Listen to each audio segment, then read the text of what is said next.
Samsung has bet everything on the world's most advanced GAA architecture, hoping to overthrow TSMC's dominance in the 2 nanometers process race.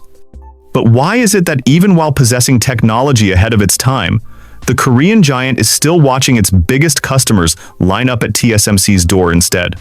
Is 2 nanometers the opportunity for Samsung to revive itself? Or is it actually the final nail in the coffin for its ambition to lead the semiconductor industry? Let's join Explaining Everything to uncover the truth behind this bitter failure. Before we begin the video, please give our team a like, share, and subscribe to the channel. If you have any interesting questions or topics you would like us to cover, leave a comment below this video. And now, let's dive into the article. Today, we will strip away all the dry technical terminology and use the simplest examples possible to break down why there is such a huge gap in this billion-dollar race. So, let's begin with an extremely interesting paradox that is misleading many people. In reality, Samsung often offers lower manufacturing prices. Not only that, but they were also extremely bold in adopting the newest technological architecture called GAA even before their rival. But according to normal logic, lower prices combined with newer technology should definitely create a winner. However, business is not as simple as mathematics. The actual results are moving completely against that logic. To fully understand this paradox, we will quickly go through 5 core points. First is the paradox of real cost. Then comes the story of yield rates. Next is the scar of trust, the gamble called GAA technology. And finally, we conclude with the unmatched power of the ecosystem. Let's jump straight into part 1, the paradox of real cost, where the numbers on a quotation sheet rarely tell the whole truth. When you look closely at this battle, you will notice something extremely interesting. Sometimes the company charging more is actually the one helping customers save more money. Chips are cut from circular silicon discs called wafers. In the beginning, Samsung often offered significantly lower prices for each wafer. It sounds attractive, like buying a car and immediately choosing the cheaper option because it costs a few $1,000s less. But the problem is that the real cost does not lie in how much money it takes to buy that wafer, but rather in how many properly functioning chips can actually be produced from it. Let's assume both companies are producing the same premium chip using the 3 nanometers process. Samsung quotes around $15,500 per wafer, while TSMC quotes around $20,000. Looking at the quotation sheet, Samsung appears to be cheaper by nearly $4,500. In theory, one wafer can produce around 600 chips.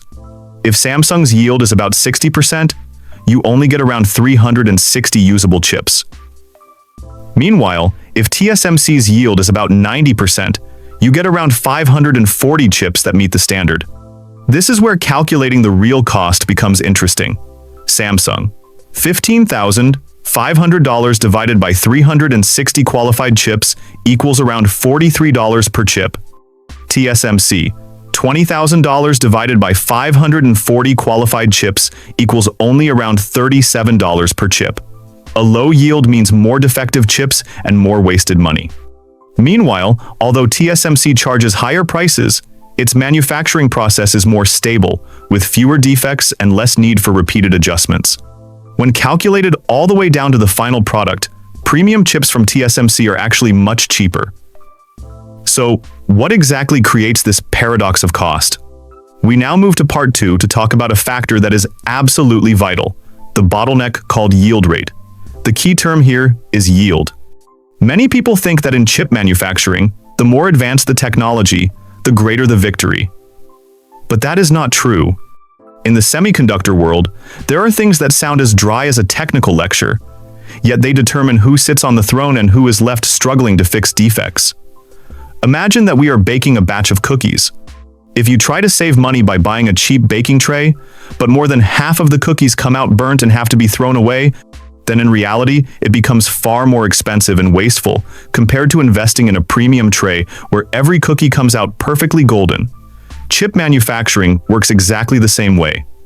Buying cheap materials while having a high defect rate ultimately means creating losses for yourself. So what happens when we apply that cookie tray example to reality? Even just a 10% difference can create enormous consequences. A factory worth tens of billions of dollars does not operate on just a few percentages. It operates on millions of chips. At the 2 nanometers process node, Samsung is currently only achieving around a 50 to 60% yield rate, while TSMC is maintaining around 60 to 70%. With the same amount of raw materials, TSMC is able to produce more usable chips.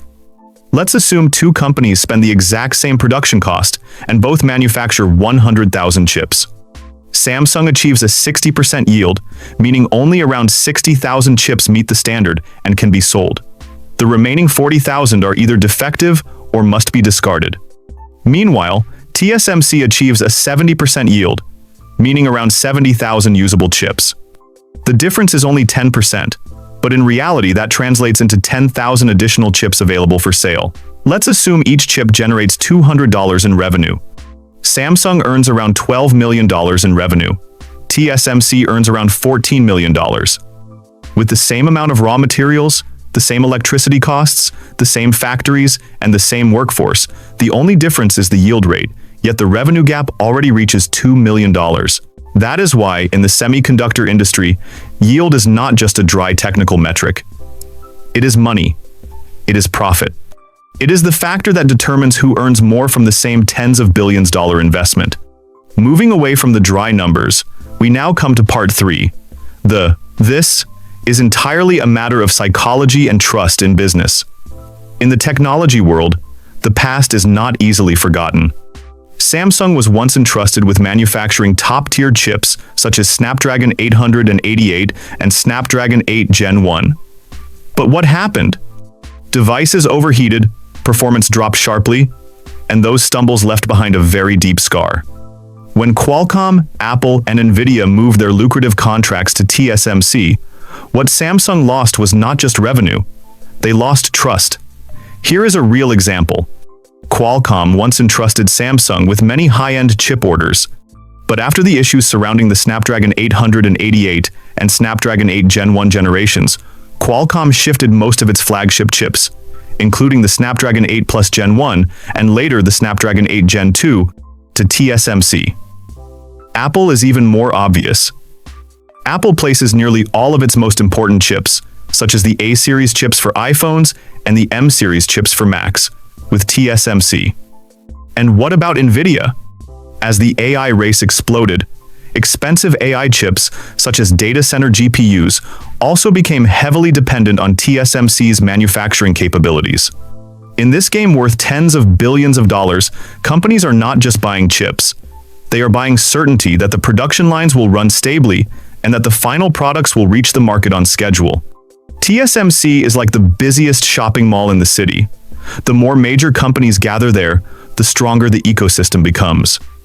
Meanwhile, Samsung is still struggling to regain the trust it lost. So does that mean Samsung's technology is truly that bad? Not exactly. The real issue lies in part 4.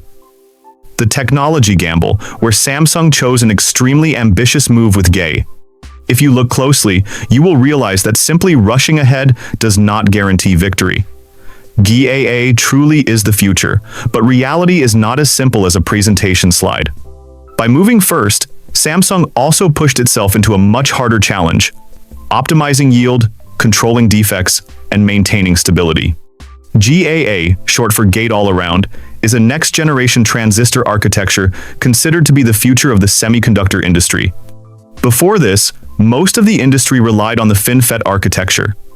Samsung was the first company to bring GAA into commercial production. Let me give you an example. Imagine a transistor as a water pipe. The older FinFET technology is like using 3 fingers to squeeze the pipe and control the water flowing through it. Meanwhile, GAA is like using your entire hand to completely wrap around the pipe from every direction. With better control, the electrical current flowing through the transistor also becomes more stable, with less leakage and greater efficiency.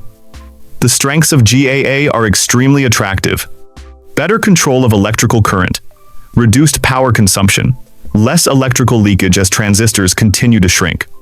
At the same time, it opens up the potential for higher performance without having to push power consumption excessively high. But the problem lies in the word "but." The newer the technology, the more difficult the manufacturing process becomes. By moving first, Samsung also had to face extremely difficult challenges on its own, such as optimizing yield, reducing manufacturing defects, and controlling large-scale stability. So what happened when this was brought into reality? Early market reports showed that Samsung's 3nm GAA process encountered very serious difficulties with yield. At one point, many industry sources claimed that the initial yield was only around 10 to 20%. In other words, theoretically, out of every 100 chips produced, only about 10 to 20 met the required standards. The rest were either defective or failed to qualify for the market. Later, Samsung gradually improved. Some reports from late 2024 showed that Samsung's first-generation 3nm GAA process had increased to around a 50 to 60% yield. This also demonstrates that with a new technology, it is not as simple as flipping a switch and having everything run perfectly immediately. Meanwhile, TSMC chose a more cautious approach. During the early stages of TSMC's 3nm FinFET process, many market reports suggested that yield could reach around 60 to 80%, and some industry sources even claimed that more mature stages could advance to around 80% or higher. That is also the difficult reality of the semiconductor industry. Moving first gives you the opportunity to create an advantage. But moving first also means becoming the first one forced to pay the tuition cost for new technology. Finally, let us step back for a moment to look at the bigger picture in Part 5, the power of the ecosystem. At the moment, TSMC is not just a massive contract manufacturing factory. It is more like a fortress that the entire technology industry is gathering around. Just look at the customer list, and the issue becomes obvious. Apple, NVIDIA, AMD, Qualcomm, all major giants standing in the same arena. The larger the customers, the bigger the orders. And the more TSMC produces, the more data it gains to optimize production lines, improve yield, and reduce defects. Apple was once TSMC's largest customer for many years. At one point, Apple alone contributed around 24% of TSMC's revenue in 2024. But then the AI race emerged, and NVIDIA accelerated aggressively. By 2025, NVIDIA had surpassed Apple to become TSMC's largest customer. Some reports suggest that NVIDIA generated around 23 to 33 billion USD in revenue for TSMC, equivalent to roughly 19 to 22% of the company's total revenue. Meanwhile, Samsung was the company that took the bold gamble with GAA. New technology truly opens the door to the future. However, the revenue from Samsung's foundry business did not increase proportionally simply because of adopting new technology. During certain periods, Samsung Foundry still achieved growth, but the market share gap compared to TSMC remained enormous.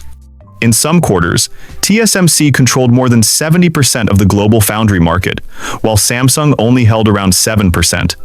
In summary, from the initial paradox of cost, the painful problem of yield rates, the burnt cookie analogy, the psychological scars left on customers, all the way to the high-risk GAA gamble, we can now see why TSMC is still dominating the game. This 2nm race is not only for the company with the smartest design, but for the one capable of manufacturing it in the most reliable way. Thank you for watching. Please subscribe my channel. Bye bye.